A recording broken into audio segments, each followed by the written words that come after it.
What's up, folks? Welcome back to the channel. I was just sitting around here thinking, and it's a little topic that's come up a couple times over the last, I don't know, 6 months to the year. And I wanted to get your thoughts on this. I'm just going to kind of throw out a little concept here, see what you guys think about it. I guess the question is, do you think that shallow fish are getting smarter and a little bit harder to catch? And I know there's a lot of people that watch this channel that live in different parts of the country, so just kind of think about the ponds and the lakes and the rivers that you fish, and is it something that's come up, in your mind before? Do you think that some of these shallower fish are just getting harder to catch? So leave in the comment section, let me know. I've had several guests on the live stream, and we've kind of thrown this question out there a couple times in the past and had some pretty good feedback on this from the people in the comment section and the chat section on the live streams. And then this is something I've chatted with other people about too. But it seems to me that, well, I know with the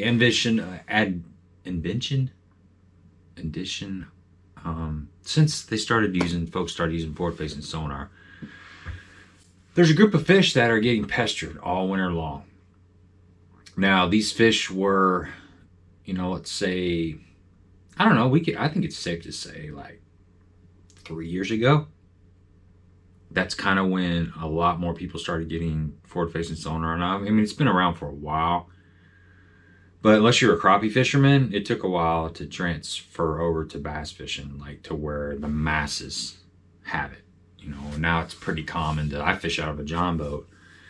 And when I go to the lake, especially in tournament scenarios over there, it seems like 75% of the people have LiveScope on their John boats. So it's just everywhere. But there was a time when that wasn't a thing. And it seems like about 3 years ago, you see more and more people getting the forward-facing sonar. And there's a group of fish that lived out off the bank. They really didn't get messed with. I mean, occasionally, somebody would make a random cast out in the middle of the lake just to kind of clean their spool out. And, they'd pull up, and next thing you know, there's a fish on there. It was just kind of thought to be a fluke. Now, there were some people that knew what was going on, but you couldn't target an individual fish because you weren't able to see them. Well, these fish are sitting out there all winter long, right? Not being messed with a whole lot, other than just select few that knew how to target them. And they would feed up, and early pre-spawn, they would start moving towards their spawning areas, and they would make a push up shallow. This whole process started in the Midwest, like late February typically. In March it kind of picks up, and then by April and May it's kind of full blown. There's a ton of fish. I'd say, I don't know what the number is, but I guess you could say like 80% of the bass in the system were 10 feet or less, in water 10 feet deep or less. And those fish hadn't really been messed with all winter long for the most part. So when they came up, they weren't skittish. I mean, their fish have always been hard to catch at times, but I think there are a majority of them were, they're in pre-spawn mode. They were feeding up to spawn. They were a little more aggressive. They seemed to be a little bit easier to catch. They hadn't had boat pressure. They hadn't seen a bunch of little minnows and A-rigs and jerkbaits all winter long. So it seems to me, I'm just thinking kind of logically, common sense wise, that those fish were less pressured and possibly easier to catch in general. Well, nowadays you have a lot of people out there messing with those fish. They really don't have a sanctuary like they used to have.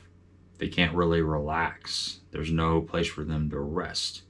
I'm not saying this is right or wrong. I'm just kind of throwing all these thoughts out there, and I'm just kind of building a case for us to just analyze and think about are shallower fish becoming a little bit more difficult to catch. But they're getting a lot of pressure throughout the winter.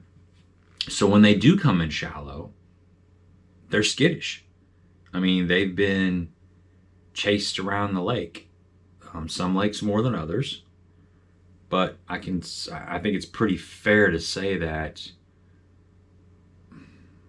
a large majority of lakes, the fish, bass, see pressure all winter long out in traditional like sanctuary type of areas. So it would lead me to believe that when they come shallow, they're more skittish. They've had a lot of boat pressure, you know, things have been pinging around on them. And it's just, I just think they're possibly harder to catch. And you can kind of see that, you know, we've been kind of waiting on these shallow fish to show up. People have been saying, well, with all these live scopers out there, people on the front looker, the LiveScope 666, there's going to be a lot of fish finally get tired of all the pressure and they're going to eventually move up shallow, right? I mean, we've been hearing it, but so far, it doesn't seem like there's been like this big push of fish up shallow because they're tired of getting harassed out deep. It still seems like the majority of the fish are behind us as we're fishing the bay. I mean, you just look at the results of tournaments. They just keep catching them. These anglers keep getting more dialed in with their forward-facing sonar technology, and you know, they're tweaking baits. There's a lot of Japanese minnows that have become popular. Everybody's got some kind of forward-facing sonar baits now, and you know, they're anywhere from a, you know, like a 3-inch scope shad to like the 7-inch Sakamoto minnows, and you know, everything in between. So it's opened up a whole new realm of fishing. And then, you know, jerkbait used to just be a wintertime bait for most people. I mean, from November to April, you know, late fall, winter, and then the early pre-spawn period. That's when people fished a jerkbait. Most people.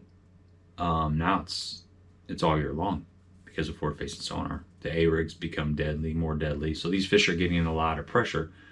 And most anglers, talking about that push of shallow fish that were supposed to come, most shallow water anglers, and I'm talking about in these high-level bass tournaments, so, you know, BPT, Major League Fishing, and Bassmaster. We can say NPFL as well. But let's just say Bassmaster, because that's been around the longest, and there's a lot of household names that are shallow water fishermen. They made their money. That was their bread and butter, fishing shallow. And they really have been, I don't want to say non-existent, but they just haven't been, a lot of them haven't made the classic the last couple of years. It's the thing, the dynamics have changed. I mean, you think like Gerald Swindle, shallow water hammer, Matt Herron, Bill Lowen, Hackney. I'm leaving out a bunch, but there's a lot of these guys that have made their living fishing shallow, and they're just not catching enough fish shallow to offset the fish that are being caught deep. The one exception is John Cox.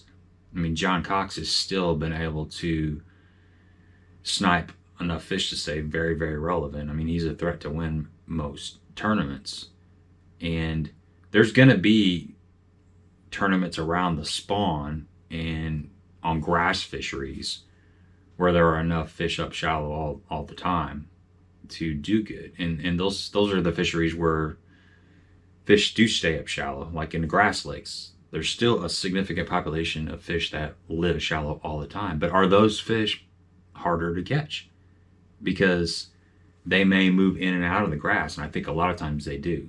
There's probably some that actually live in the grass all the time, but I don't think it's uncommon for those fish to move up in the grass and feed, and then get out off the grass, off the drops, suspend, and just kind of rest. Well, if that's what's going on, then when they're out there resting, which is the majority of their lifetime, they're getting hammered, they're getting pinged, and they're getting a lot of pressure.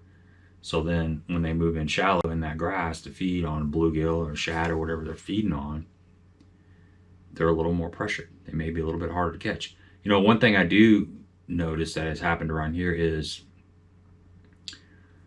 the places that the fish used to go to traditionally, they're not in a lot of those places. You know, I can think of 2 points that used to be really good post-spawn points or pre-spawn points, and they just don't show up there. They haven't showed up there for the last couple of years, and I think they're obvious. Those are obvious areas, you know, that get a lot of pressure, and I think they just vacated those areas and found different areas. There's still, every lake's got community holes, and those holes still produce for sure. There's always going to be fish because I think they have the best structure and the best cover, and they attract the most fish naturally in that given section of the lake. So it doesn't matter how much pressure they get, fish just instinctively are going to, you know, gravitate towards those areas. So those community holes are always going to have fish.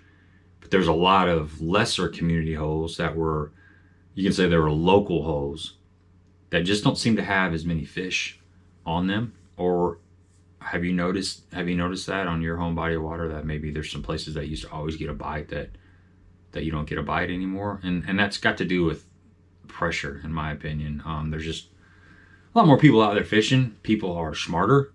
You know, the people that fish now, they have access to social media. They have access to videos like this one that we're talking about right now, to YouTube and live. The bass tournaments are live. You can see what these anglers are doing. You can literally see a new technique on YouTube or on Bassmaster Live or Major League Fishing Live or whatever live bass tournament you're watching. You can order whatever bait that person's using from Baitworks, Tackle Warehouse, Bass Pro Shops, wherever you shop. Get it in, or go to your local tackle shop, pick it up, and go out to the lake and learn it within a day or two. A technique that, you know, would take people years to learn, you can learn it or get a general idea of how it works in a short period of time. And that learning curve is just accelerated. And that's just putting more pressure on the fish. Now, once again, I'm not saying this is good or bad. I'm just making a general statement, and I just wonder what you guys think about that. It seems to me that, you know, these fish are getting smarter. They're getting smarter. We have to keep adapting. And then there's natural cycles in lakes too. I mean, it just takes a couple years of a bad spawn, and then you're like, this lake sucks. This lake is, they're just not biting anymore. They're harder to catch. Well, there may not be as many fish in there, you know. It just there's environmental conditions that change the biodiversity of the lake and the amount of fish, that the holding capacity. Things change. It's cyclical. It always has been and always will be. And there's ups and downs and cycles that any body of water goes through. Same thing with grass fisheries. If you have high muddy water in the late winter, when that grass needs photosynthesis, it needs the sunlight to penetrate to get the roots and everything going in the early spring. If you've got muddy water for a month or so, your grass is going to have a problem growing, and that can change the areas that traditionally have a lot of grass. I mean, that can change them for a couple years. So those areas that used to be really good may not be as good because they don't have the grass to attract the bait or to hold the bluegill in those areas, and therefore the bass aren't going to seek out those areas as often. There'll probably still be some fish, but just not like it. So things shift. But it's and that's what's cool about fishing. You know, fishing's always, you can never figure it out. You will never figure it out. It changes day to day. I mean, I think it's one of the most challenging sports. I don't even know if it's a sport, but it's the most challenging things that we can do, because it's just, you can never master it. We're always learning, and that's what attracts a lot of us to it. Each day is exciting. You just never know what's going to happen exactly until you get out there and start casting around and figuring things out. But I just want to throw that out there. Subscribe would be greatly appreciated. Just let me know what you think about this. I'm going to try to do some more videos about these little thoughts that have been coming through my head and throw it back out to you guys in YouTube land, and Let me know what you think about it. Are shallow fish getting a little bit tougher to catch? I don't know. What do you think?